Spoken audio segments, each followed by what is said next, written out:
Chers abonnés, bonjour. Le thème de notre minute sera la sagesse des ans.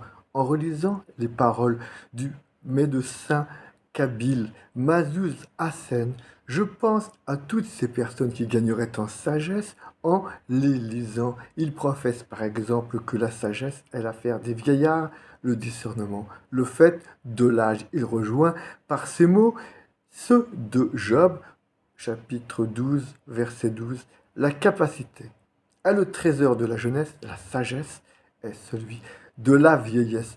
La réalité semble pourtant démentir ces vérités premières.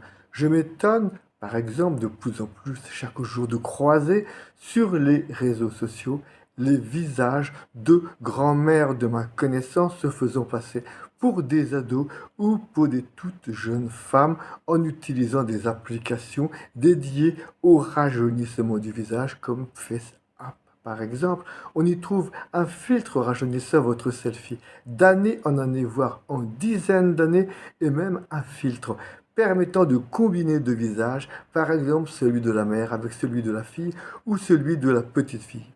Ce filtre crée un personnage hybride totalement bluffant et donc trompeur, d'autant plus que son auteur se rajeunit d'autant de dizaines d'années sur son profil. La possibilité technique crée la tentation d'y succomber, cela selon toute apparence.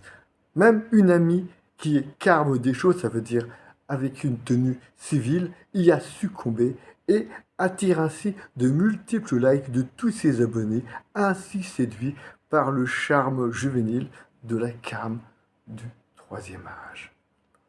On parlait du démon de midi qui poussait les hommes à tester leur pouvoir de séduction arrivé à environ mi-vie, mais on constate que ce démon a de longs jours devant lui, s'avérant même le plus tenace des followers.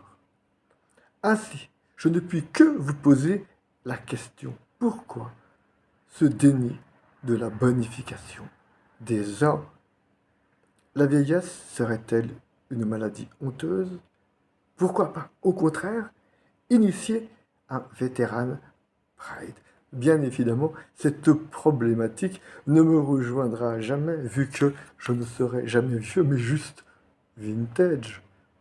Chères auditrices et chers auditeurs, chers abonnés, je vous laisse méditer avec sagesse ces quelques paroles que j'ai échangées avec vous. Et vous dis à très bientôt, comme d'habitude.